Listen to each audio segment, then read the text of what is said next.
सभी को जय श्री राम। मैं ऋषिका आज आप लोगों के सामने कहानी लेकर आई हूँ। कहानी का नाम है श्रेष्ठता।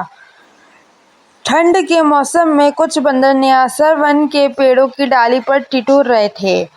तभी उनको पास में जुगनू उड़ता हुआ दिखाई दिया। बंदरों ने सोचा शायद यह आग की चिंगारी है। उन्होंने उस जुगनू को पकड़कर सूखी पत्तियों पर रगड़ना और फूंक मारनी शुरू करी ताकि आग उत्पन्न हो और उनकी ठंड भागे पर कुछ ही देर में वह जुगनू मर जाता है।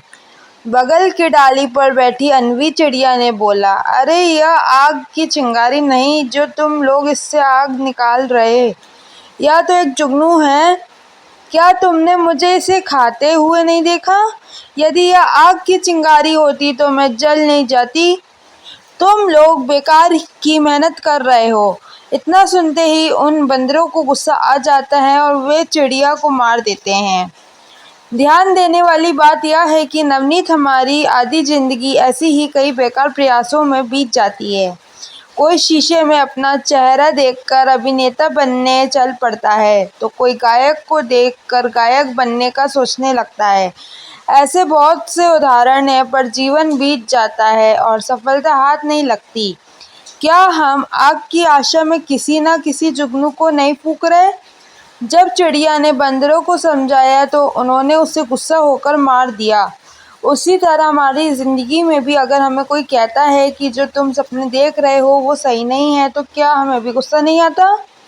अब एक बात बताइए, नवनीत, कहा जाता है कि जब कोई किसी सपने को साथ कड़ी मेहनत करता है तो उससे सफलता जरूर मिलती है।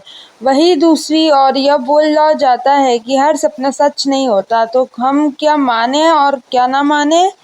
जब व्यक्ति को लगता है कि उसे किसी के सलाह की ज़रूरत नहीं है और उसके लिए गए फैसले 100% सही है, तो हाँ, यह श्रेष्ठता की पहचान है। पर सिर्फ मैं ही सही हूँ या अहंकार है?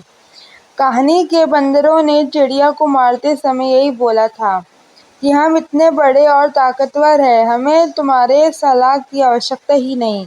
इस झूठे भावना के कारण वे बंदर आज भी जुगनू को फूंक मारकर आग जलाने की कोशिश में ठिठुर रहे हैं। शिक्षा: समय आने पर जुगनू और चिंगारी का अंतर समझना बहुत आवश्यक है। अपनी कीमत और योग्यता अपने आप को समझनी हो। सदैव प्रसन्न रहिए, जो प्राप्त है वही पर्याप्त है। धन्यवाद। जय हो, सदा विजय हो।